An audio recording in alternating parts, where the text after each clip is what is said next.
Aujourd'hui, lorsqu'on parle d'intelligence artificielle, le débat se focalise sur la consommation d'énergie de cette nouvelle technologie. En effet, l'intelligence artificielle est énergivore et nécessite beaucoup d'énergie, d'électricité, notamment pour les serveurs et les data centers. Et donc à la fois en fait, pour entraîner les modèles, mais également pour l'exploitation et pour l'inférence. Mais il faut être honnête en fait. D'un côté, nous avons une consommation qui augmente, et elle augmente rapidement. On estime que d'ici 2030, la consommation d'énergie de l'intelligence artificielle, c'est près de 3% en fait, de l'électricité mondiale. C'est l'équivalent de la consommation du Japon. Mais en même temps, en fait, cette nouvelle technologie permet d'avoir des répercussions positives. Et justement, je voulais discuter avec vous les apports potentiels de l'intelligence artificielle sur l'énergie et surtout sur l'objectif de développement durable, l'objectif numéro 7.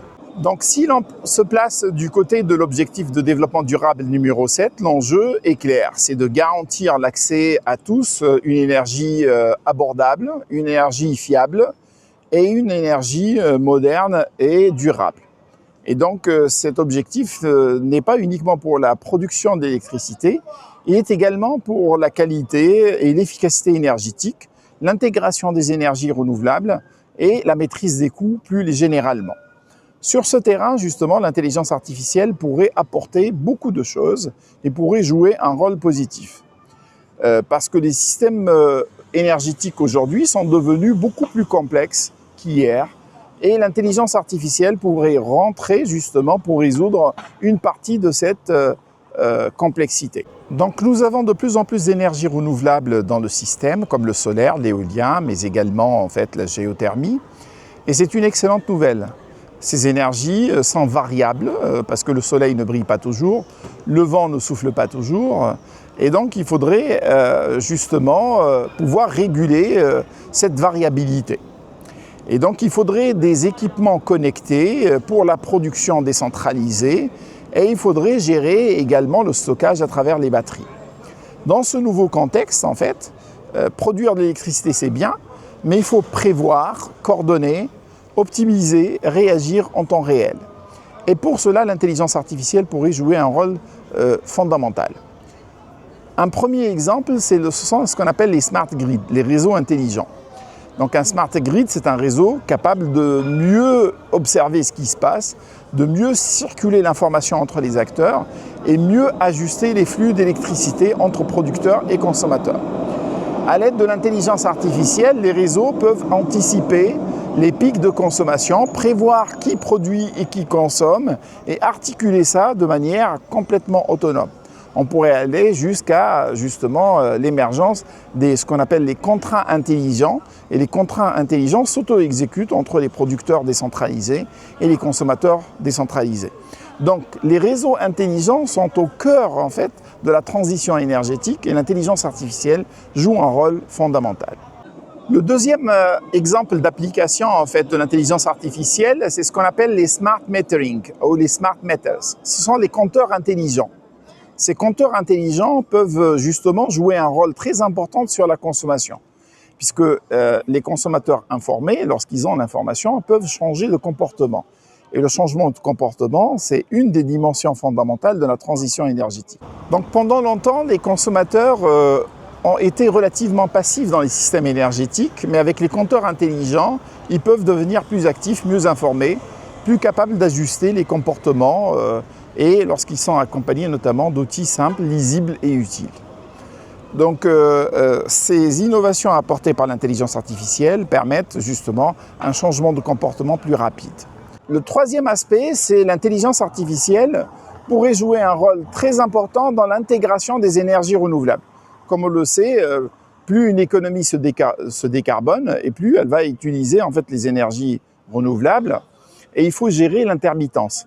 Et donc, il faudrait donner de la flexibilité au système.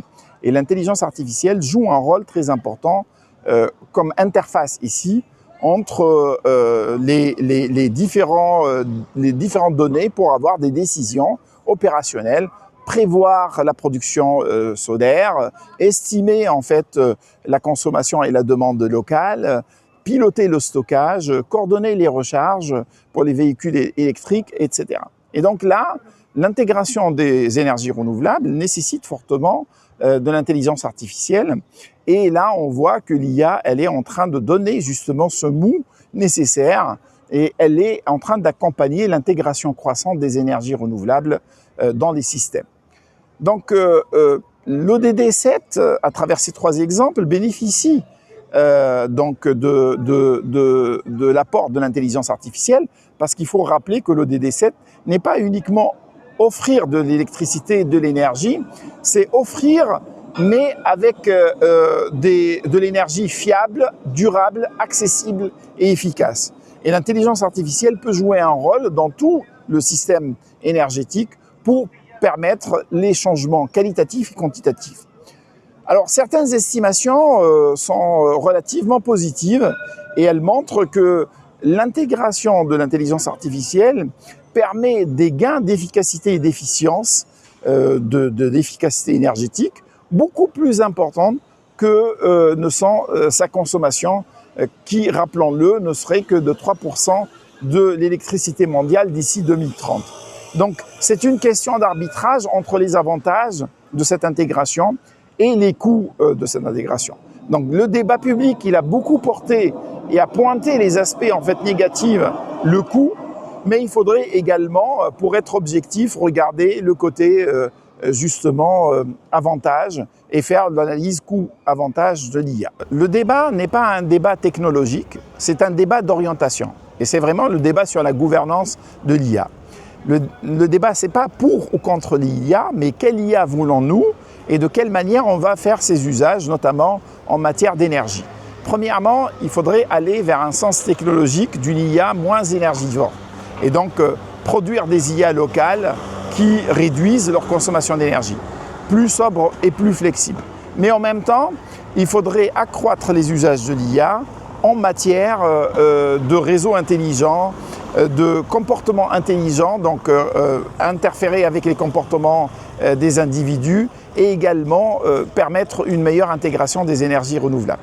Donc l'intelligence artificielle peut être une partie du problème, mais surtout c'est une grande partie de la solution et de la durabilité.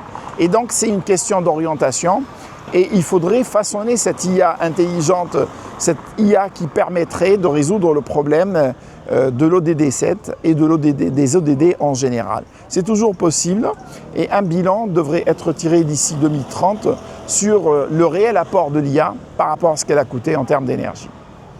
À très bientôt pour un nouvel éclairage.